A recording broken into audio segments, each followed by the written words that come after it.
सकते हैं, लेकिन आप ये जो मैसेज डाल रहे हो ना कि बीजेपी की कार्यकाल में ना तो जवान सेफ है ना ये है। सर मेरी पोस्टिंग 2006 में J&K में थी, कुपवाड़ा में।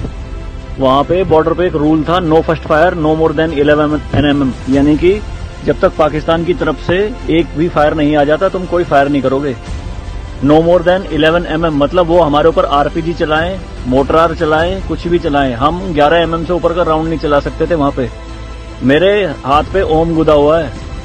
इस ओम के गुदे होने की वजह से मुझे हाथ में रुमाल बांध के ड्यूटी करनी पड़ती थी वहां पे। अगर उनको ओम दिख गया ना तो छोटे छोटे बच्चे पत्थर मारना शुरू कर देते थे। और सर श्रीनगर के लाल चौक पे 26 जनवरी के दिन बहुत बड़ा तिरंगा बिछा के जिंदी गाय काटी थी, जिंदी, और जिंदी की खाल उतारी थी सबके सामने, पूरी सेना के सामने यूनिट खड़ी थी वहां पे पूरी, और चक्कू लहरा के खूब बोलते थे, क्यों भाई हिंदुस्तानी कुत्तो, तुम्हारी माँ है ना ये, देखो क्या हाल करेंगे इसका हम। भाई कुछ नहीं उखाड़ सकते थे उनका। क्यों?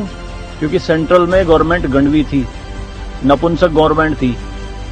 हमारे सर पे चौकी बना ली थी उन्होंने, जो LAC है ना, LOC, उस पे बिल्कुल वहीं 50 मीटर के दायरे में। और रात में बड़े बड़े स्पीकर पे माइक पे बोलते थे पाकिस्तानी रेंजर्स, अरे अपनी बहनों को एक रात के लिए हमें दे दो, क्या हुआ हिंदुस्तानी नपुंसको, चलाओ गोली।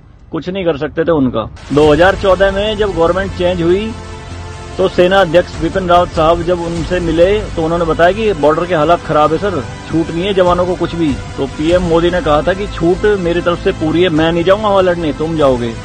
आज की डेट में आप मुझे एक भी चौकी बता दो अगर वहां ढूंढने से मिल जाए। दूरबीन लगा के देखनी पड़ती है पहाड़ों में, वो भी बंकरों में अंदर, सारी लगा दी उन्होंने तोप उड़ा के। शांति काल में आप 155 mm की बोफोर्स टाइप की तोप नहीं चला सकते, UNO का रूल है। लेकिन 2014 में ये बोफोर्स भी चली J&K में पाकिस्तान की तरफ चौकी उड़ाने के लिए।